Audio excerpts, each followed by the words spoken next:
ನಮಸ್ಕಾರ ಬಸ್, welcome back to the Gajendra 2.0 family cinema news episode number 8ಗೆ ಪ್ರತಿಯೊಬ್ಬರಿಗೂ ಸ್ವಾಗತ ಹೇಳ್ತಾ ವಿಡಿಯೋನ ಶುರು ಮಾಡೋಣ. ಅದಕ್ಕಿಂತ ಮುಂಚೆ ನೀವೇನಾದರೂ ಹೊಸದಾಗಿ ವಿಡಿಯೋ ನೋಡ್ತಿದ್ರೆ ನನಗೆ ಗೊತ್ತು ನೀವು ಹೊಸದಾಗಿ ವಿಡಿಯೋ ನೋಡ್ತಿದ್ದೀರ ಅಂತ. ದಯವಿಟ್ಟು ಸಬ್ಸ್ಕ್ರೈಬ್ ಮಾಡ್ಕೊಂಡು ವಿಡಿಯೋನ ಸ್ಕಿಪ್ ಮಾಡದೆ ಪೂರ್ತಿಯಾಗಿ ನೋಡಿ ಅಂತ ಹೇಳ್ತಾ ಶುರು ಮಾಡೋಣ. ಸುಮಾರು ನ್ಯೂಸ್ ಇದ್ದಾವೆ, ಒಂದು 8ರಿಂದ 9 ನ್ಯೂಸ್ ಇದ್ದಾವೆ. ಎಲ್ಲ ಇಂಡಸ್ಟ್ರಿಗಳ ಕಡೆಯಿಂದನೂ ಕವರ್ ಅಪ್ ಮಾಡ್ತೀನಿ ಪ್ರತಿಯೊಂದು ವಿಡಿಯೋದಲ್ಲೂ, ನಿಮಗೆಲ್ಲ ಗೊತ್ತೇ ಇದೆ. ಆ್ಯಂಡ್ ಯಾವುದೆಲ್ಲ ಹೊಸ ಅಪ್ಡೇಟ್ಸ್ ಆ್ಯಂಡ್ ಸ್ಪೆಕ್ಯುಲೇಷನ್ಸ್ ಓಡ್ತಾ ಇರ್ತಾವೋ ಅದನ್ನು ನಿಮ್ಮ ಮುಂದೆ ಹೇಳೋದಕ್ಕೋಸ್ಕರ ಪ್ರತಿದಿನ ಮಾಡ್ತಿರೋ ಎಪಿಸೋಡ್ಸೇ ಸಿನಿಮಾ ನ್ಯೂಸ್ ಎಪಿಸೋಡ್ಸು. ದಯವಿಟ್ಟು ಲೈಕ್ ಮಾಡಿಕೊಂಡು ಸ್ಕಿಪ್ ಮಾಡದೆ ಪೂರ್ತಿಯಾಗಿ ನೋಡಿ ಅಂತ ಹೇಳ್ತಾ ಶುರು ಮಾಡ್ಕೊಬೋಣ. ಸೊ ರೀಸೆಂಟ್ಲಿ ಲಾಸ್ಟ್ ವಿಡಿಯೋದಲ್ಲಿ ನಾನು ಹೇಳಿದ್ದೆ, ಡೆವಿಲ್ ಗ್ಲಿಮ್ಸ್ ಅನ್ನೋದು ಬರೋಕ್ಕೆ ಹೊರಟಿದೆ. ಮೇ 10ನೇ ತಾರೀಕು 10:30 ಬರೋಕ್ಕೆ ಹೊರಟಿದೆ ಅಂತ ಅಪ್ಡೇಟ್ ಅನ್ನೋದು ಕೊಟ್ಟಿದೆ. ಅದು ಬಂತು. ಆದರೆ ಸುಮಾರು ಜನ ನನಗೆ ಪ್ರಶ್ನೆ ಮಾಡ್ತಿದ್ದಾರೆ, ಏನು ಬ್ರೋ ಡೆವಿಲ್ ಅಪ್ಡೇಟ್ಸ್ ಅನ್ನೋದು ಕೊಟ್ಟಿದ್ದೀರಾ, ಆದರೆ ಅದ್ರ ಬಗ್ಗೆ ಏನು ಮಾತಾಡೇ ಇಲ್ವೇ ಅಂತ ಸುಮಾರು ಜನ ಪ್ರಶ್ನೆ ಮಾಡ್ತಿದ್ದಾರೆ. 10:30 ಗ್ಲಿಮ್ಸ್ ಬಂತು. ನಾನು ಕೆಲ್ಸಕ್ಕೆ ಹೋಗಿದ್ದೆ ಬ್ರೋ, ಕೆಲ್ಸಕ್ಕೆ ಹೋಗ್ಬಿಟ್ಟು ಮತ್ತೆ ನೈಟ್ ಶಿಫ್ಟ್ ಮಾಡಿಕೊಂಡು ಮತ್ತೆ ಇವಾಗ ಬರ್ತಿರೋದು. ಸೊ ಮೇಕಿಂಗ್ ಗ್ಲಿಮ್ಸ್ ವಿಷಯಕ್ಕೆ ಬಂದ್ಬಿಡೋಣ. ಜಾಸ್ತಿ ಅದೆಲ್ಲ ಹೇಳೋದು ಅವಶ್ಯಕತೆ ಇಲ್ಲ ಅಂತ ಹೇಳಿ ಅನ್ಕೊತೀನಿ. ಸೊ ಮೊದಲನೇದಾಗಿ ಮಿಲ್ನಾ ಪ್ರಕಾಶ್ ಅವರ ಡೈರೆಕ್ಷನಲ್ಲಿ ಬರ್ತಿರೋ ಡೆವಿಲ್ ಮೂವಿ ನಿಮಗೆಲ್ಲ ಗೊತ್ತೇ ಇದೆ.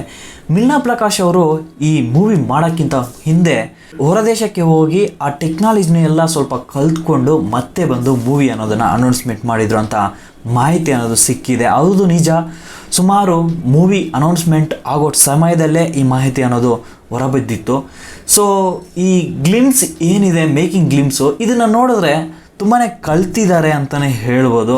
ಕಲ್ತಿದ್ರೆ ಮಾತ್ರನೇ ಆ ರೀತಿಯ ಟೆಕ್ನಾಲಜಿನ ಉಪಯೋಗಿಸ್ಕೊಂಡು ಸಿನಿಮಾದಲ್ಲಿ ಮಾಡೋಕ್ಕೆ ಆಗುತ್ತೆ ಅಂತಲೂ ಹೇಳ್ಬೋದು.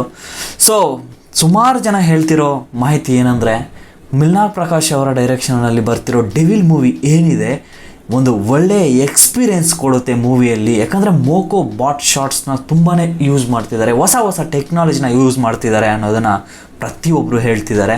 ಸೊ ನನ್ನ ಕೇಳಿದ್ರೆ ಮೋಕೋ ಬಾಟ್ ಶಾಟ್ಸ್ ಯೂಸ್ ಮಾಡ್ತಿರ್ಬೋದು, ಆದರೆ ಆ ಲುಕ್ಸ್ ಏನಿದೆ ಹೊಸ ಸ್ಟೈಲಾಗಿ ಕಾಣಿಸ್ತಿದೆ. ದರ್ಶನ್ ಸರ್ ಅವರು, ನೀವೆಲ್ಲ ನೋಡಿರ್ತೀರ ಗ್ಲಿಮ್ಸ್ ಅನ್ನೋದನ್ನು, ನೀವೇ ಹೇಳಿ ಹೊಸ ಲುಕ್ ಅನ್ನೋದು ಇದೇ ಇಲ್ವಾ ಅಂತ ನೀವೇ ಹೇಳ್ಬೋದು. ಈಗಾಗಲೇ ನೋಡಿದರೆ ನಿಮಗೆ ಖಂಡಿತವಾಗ್ಲೂ ಗೊತ್ತಿರುತ್ತೆ, ಆ ಶೇಡ್ಸ್ ಏನಿದೆ ಆ ಶೇಡ್ಸ್ನ ಯಾವುದೇ ಒಂದು ಮೂವಿಯಲ್ಲಿ ಸ್ವತಃ ಅವರು ಯೂಸ್ ಮಾಡಿಲ್ಲ. ಆ ಶೇಡ್ಸ್ ಅಂದರೆ ಆ ಸ್ಟೈಲ್, ಆ ಹೇರ್ ಸ್ಟೈಲ್ ಆ್ಯಂಡ್ ಆ ಲುಕ್ ಏನಿದೆ ಅದನ್ನು ಯಾವುದೇ ಒಂದು ಮೂವಿಯಲ್ಲಿ ಯೂಸ್ ಮಾಡಿಲ್ಲ. ಆ ರೀತಿಯ ಪ್ಲಾನಿಂಗ್ಸ್ ಅನ್ನೋದನ್ನು ಮಾಡಿಕೊಂಡು ಗ್ಲಿಮ್ಸ್ ಅನ್ನೋದು ಬಂದಿತ್ತು. ಸುಮಾರು ಅಭಿಮಾನಿಗಳಿಗೆ ಎಕ್ಸ್ಪೆಕ್ಟೇಷನ್ ತುಂಬಾ ಹೈ ಪೀಕ್ ಲೆವೆಲ್ಗೆ ಇತ್ತು, ಹೊಸದಾಗಿ ಏನಾದರೂ ಅಪ್ಡೇಟ್ಸ್ ಬರುತ್ತಾ ಅಂತ.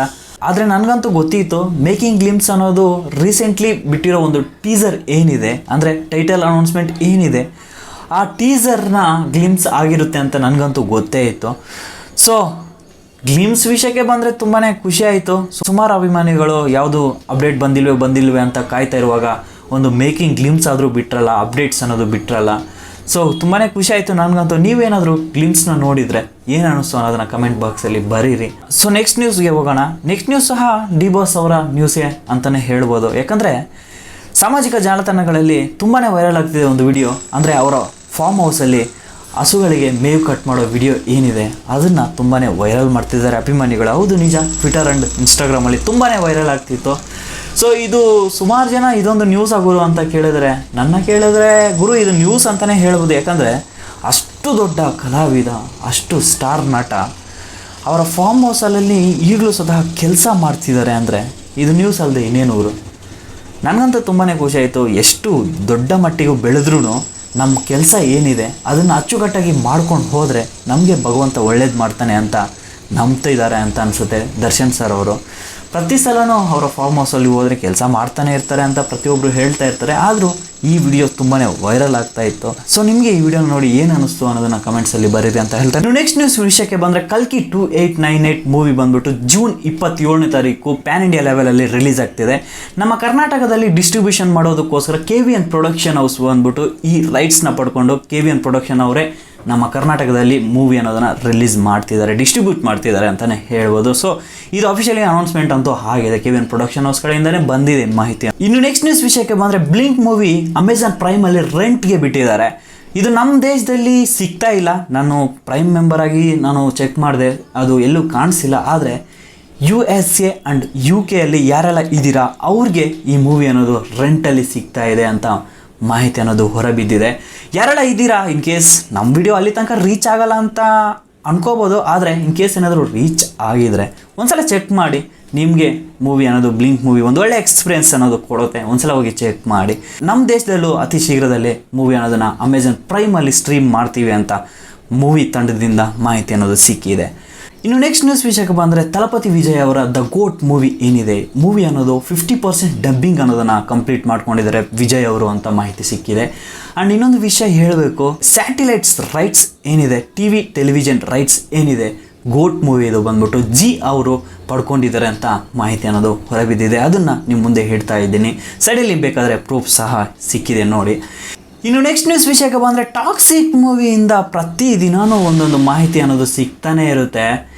ಇದು ಅಫಿಷಿಯಲಿ ಅಪ್ಡೇಟ್ಸ್ ಬರೋ ತನಕ ಸ್ವಲ್ಪ ಕಾಯೋದು ಒಳ್ಳೆಯದು ಅಂತಲೇ ನಾನು ಹೇಳ್ತೀನಿ. ಆದರೆ ಸ್ಪೆಕ್ಯುಲೇಷನ್ಸ್ ಹೇಳೋದ್ರಲ್ಲಿ ತಪ್ಪೇ ಇಲ್ಲ.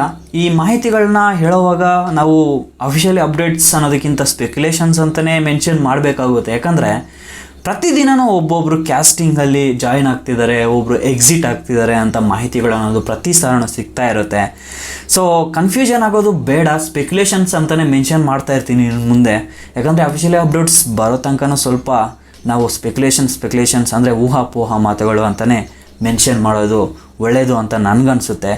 ಸೊ ಇದೇ ರೀತಿ ಒಂದು ಅಪ್ಡೇಟ್ ಅನ್ನೋದು ಸಿಕ್ಕಿದೆ. ಬಾಲಿವುಡ್ಡಿಂದ ಹುಮಾ ರುರೇಸಿ ಅವರು ಮೂವಿಗೆ ಎಂಟ್ರಿ ಕೊಟ್ಟಿದ್ದಾರೆ ಅಂತ ಒಂದು ಮಾಹಿತಿ ಅನ್ನೋದು ಸಿಕ್ಕಿದೆ. ಯಾವ ಕ್ಯಾರೆಕ್ಟರ್ಗೆ ಯಾವ ಪಾತ್ರಕ್ಕೆ ಅಂತ ಗೊತ್ತಿಲ್ಲ. ಇನ್ನೊಂದು ಮಾಹಿತಿ ಸ್ವತಃ ತುಂಬಾ ಟ್ರೆಂಡ್ ಆಗ್ತಿದೆ. ಮೂವಿ ಅನ್ನೋದು 2 ವರ್ಷನ್ಸಲ್ಲಿ ಬರ್ತಾ ಇದೆ ಅಂತ ಮಾಹಿತಿ ಅನ್ನೋದು ಸಿಗ್ತಾ ಇದೆ. ಯಾವ ರೀತಿ ಅಂದರೆ ನಮ್ಮ ಇಂಡಿಯಾಗೋಸ್ಕರ, ನಮ್ಮ ದೇಶಕ್ಕೋಸ್ಕರ ಒಂದು ವರ್ಷನ್ ಆದರೆ ಇದು ನಿಮಗೆಲ್ಲ ಗೊತ್ತೇ ಇದೆ, ವರ್ಲ್ಡ್ ವೈಡ್ ರಿಲೀಸ್ ಮಾಡ್ತಾರೆ ಅಂತ ನಿಮಗೆಲ್ಲ ಗೊತ್ತೇ ಇದೆ. ಸೊ ಬೇರೆ ದೇಶಗಳಿಗೋಸ್ಕರ ಇನ್ನೊಂದು ರೀತಿಯ ವರ್ಷನ್ ಅನ್ನೋದನ್ನು ರೆಡಿ ಮಾಡ್ತಿದ್ದಾರೆ ಮೂವಿಯಿಂದ ಅಂತ ಒಂದು ಮಾಹಿತಿ ಸಿಗ್ತಾ ಇದೆ. ಯಾವ ರೀತಿ ಅಂತ ಗೊತ್ತಿಲ್ಲ. ಸೊ ಮೇ ಬಿ ಇಂಡಿಯಾದಲ್ಲಿ ಸಾಂಗ್ಸ್ನ ಸ್ವತಃ ಮೆನ್ಷನ್ ಮಾಡ್ತಾ ಇರ್ತಾರೆ ಪ್ರತಿಯೊಂದು ಮೂವಿಯಲ್ಲಿ 3ರಿಂದ 4 ಸಾಂಗ್ಸ್ ಅನ್ನೋದನ್ನು. ಆದರೆ ಹಾಲಿವುಡ್ ವಿಷಯಕ್ಕೆ ಬಂದರೆ ಸಾಂಗ್ಸ್ ಅನ್ನೋದು ತುಂಬಾ ಕಮ್ಮಿ ಇರುತ್ತೆ. ಸೊ ಇದೊಂದು ಚೇಂಜ್ ಇರ್ಬೋದು ಅಂತ ಅನಿಸುತ್ತೆ. ಇನ್ ಕೇಸ್ ಇದು ಅಂದರೆ ನೀವು ಕಮೆಂಟ್ ಬಾಕ್ಸಲ್ಲಿ ಬರೀರಿ. ಆ್ಯಂಡ್ ವರ್ಷನ್ಸ್ ಏನಿದೆ ಇದು ಯಾವ ರೀತಿ ಚೇಂಜ್ ಆಗುತ್ತೆ ಅನ್ನೋದನ್ನು ಮುಂದೆ ಬರೋ ದಿನಗಳಲ್ಲಿ ನೆಕ್ಸ್ಟ್ ವಿಡಿಯೋದಲ್ಲಿ ನಾನು ಕಂಪ್ಲೀಟಾಗಿ ತಿಳ್ಕೊಂಡು ನಿಮಗೆ ಅಪ್ಡೇಟ್ನ ಅನ್ನೋದನ್ನು ಕೊಡ್ತೀನಿ. ಸೊ ನಿಮಗೇನಾದರೂ ಗೊತ್ತಿದ್ದರೆ ನೀವು ಕಮೆಂಟ್ಸಲ್ಲಿ ಬರೀಬೋದು, ನಾನು ಅದನ್ನು ನೋಡಿ ತಿಳ್ಕೊತೀನಿ. ಇನ್ನು ನೆಕ್ಸ್ಟ್ ನ್ಯೂಸ್ ವಿಷಯಕ್ಕೆ ಬಂದರೆ ವಿಜಯ್ ರಾಘವೇಂದ್ರ ಅವರ ಗ್ರೇ ಗೇಮ್ಸ್ ಮೂವಿ ಬಂದ್ಬಿಟ್ಟು ನಿನ್ನೆ 10ನೇ ತಾರೀಕು ರಿಲೀಸ್ ಆಗಿದೆ.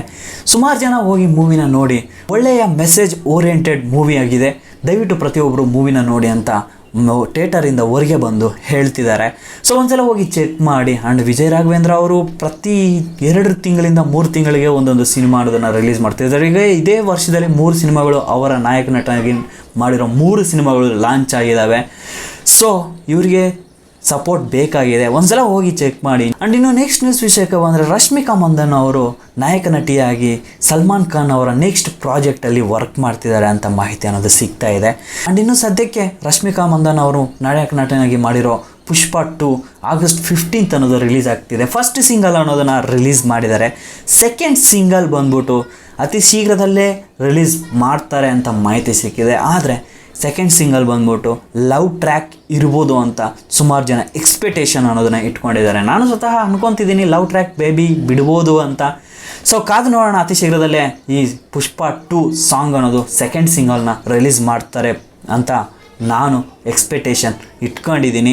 ಸೊ ಇದಾಗಿತ್ತು ಈ 2 ದಿನಗಳಿಂದ ಸಿನಿಮಾ ಇಂಡಸ್ಟ್ರಿಗಳಲ್ಲಿ ಏನೆಲ್ಲ ಅಪ್ಡೇಟ್ಸ್ ಬಂದಿತ್ತು ಆ್ಯಂಡ್ ಏನೆಲ್ಲ ಸ್ಪೆಕ್ಯುಲೇಷನ್ಸ್ ಓಡಾಡ್ತಾ ಇದ್ವು ಅದನ್ನು ನಿಮ್ಮ ಮುಂದೆ ಇಟ್ಟಿದ್ದೀನಿ. ನಿಮಗೆ ಇನ್ ಕೇಸ್ ಏನಾದರೂ ಈ ನ್ಯೂಸ್ ಅಪ್ಡೇಟ್ಸ್ ಆ್ಯಂಡ್ ನಿಮ್ಗೇನಾದರೂ ತುಂಬ ಇಷ್ಟ ಆಗಿದರೆ ದಯವಿಟ್ಟು ನನಗೋಸ್ಕರ ಲೈಕ್ ಆ್ಯಂಡ್ ಸಬ್ಸ್ಕ್ರೈಬ್ ಮಾಡಿಕೊಂಡ್ರೆ ನಾನು ನೆಕ್ಸ್ಟ್ ವಿಡಿಯೋ ಮಾಡೋಕ್ಕೋಸ್ಕರ ತುಂಬಾ ಬೂಸ್ಟ್ ಸಿಗುತ್ತೆ.